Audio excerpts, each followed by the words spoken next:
So what is up guys, it's Tomographic here, and today we're going to be taking an in-depth look at Phantom, the latest and certainly the most controversial merc to be added to Dirty Bomb. So why has Phantom caused such a dispute amongst the Dirty Bomb community? Let's find out. Now, by default, Phantom comes equipped with the Katana, which claims to be a harder to use but more dangerous alternative to the standard melee weapons in the game.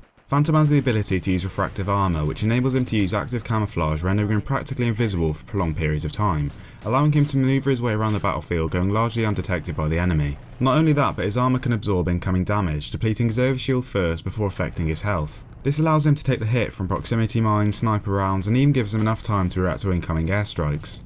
But what exactly are Phantom's weaknesses? Well, the faster he moves whilst cloaked, the more noticeable he becomes, and executing any action like engaging his target or interacting with objectives will cause him to uncloak. Similar to when he's caught in the vicinity of a heartbeat sensor, Phantom's location will instantly be revealed, leaving his refractive armour in an unusable state. Right now, the general consensus is that Phantom just isn't very well balanced, and his strengths outperform his weaknesses far too effectively. So today I wanted to talk about my personal thoughts on Phantom and what I think can be done to address the issues most commonly discussed by the Dirty Bomb community. So firstly, I want to talk about the Katana and its killing potential. Now, the Katana has a light attack dealing 78 damage and a heavy attack which deals 108 damage. This heavy attack can kill the low HP mercs with a single strike. Phantom can also equip a loadout card with a chopper augment which gives him a 20% increase to melee damage. This extra damage allows him to one-hit Vasily, who is currently Phantom's biggest counter. But the Katana's biggest issue with players is the large window of opportunity you're given to correct your aim after a heavy attack is performed. If you miss your target when you first strike with a heavy attack, you're given just enough time to realign the shot and get the kill. This makes it possible for you to hit multiple targets at once, essentially creating a human kebab, if you're into that sort of thing. Yeah, boy. Now, personally I think the current radius you're given to move around and after a heavy attack is initiated should be reduced, which would significantly decrease the Katana's effectiveness.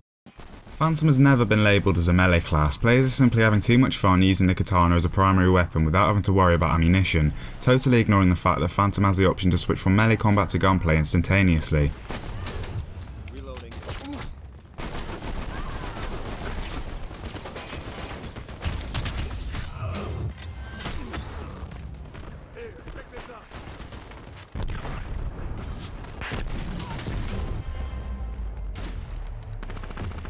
Phantom can be played in a much more strategic way than this. It's known already that Phantom is very good at flanking the enemy, but the strategy I find most effective is to play the objective regardless as to which team you're on. He may not be an objective specialist, but being able to sneak past the enemy and get that vital bomb plant or defuse when they are least expecting it has the potential to turn the tide of battle on its head.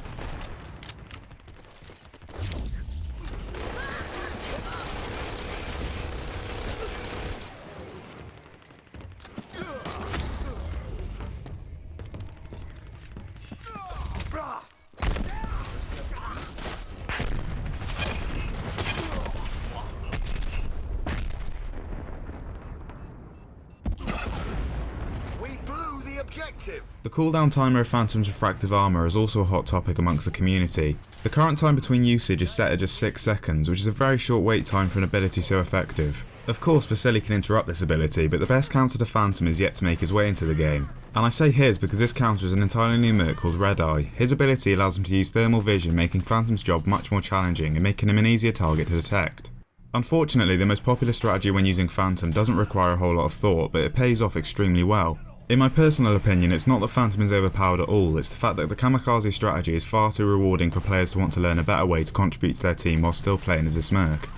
Dirty Bomb is about team-centric gameplay, and being the lone wolf is supposed to be punishing, but at this current point in time, Phantom's playstyle does quite the opposite and rewards players for going solo.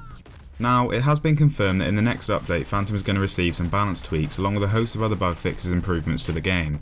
Splash Damage have done a pretty good job at balancing classes so far by taking small steps to address certain mercs in the game that might be over or underperforming. And I personally think they're doing the right thing by not rushing to deliver us an update with a list of changes to Phantom. After all, he has only been around for a short amount of time and already players are adapting to his playstyle and learning how to deal with him. That's partly why I feel the perception of Phantom has been so hostile since his addition. Players have been so used to the way Dirty Bomb plays out for however long they've been playing for, without the fear that at any given second they could be attacked from behind and taken down before they have the time to react. It's clear to see that in the right hands, Phantom can be a very powerful merc, but overall I think he's not so bad once you know what to look out for and you take him out at a distance. His effectiveness certainly needs tweaking however, and I'm sure we're going to see some changes to Phantom very soon. But that's it for today guys. As always, thank you very much for watching. I'd love to hear your thoughts on Phantom, so be sure to leave a comment below, and if you enjoyed the video let me know by hitting that like button. It really helps me out and your support is very much appreciated. But for now, I've been Tomographic, and I'll see you in my next video. You say you wanna try, but you never do. Sugar, there's a reason.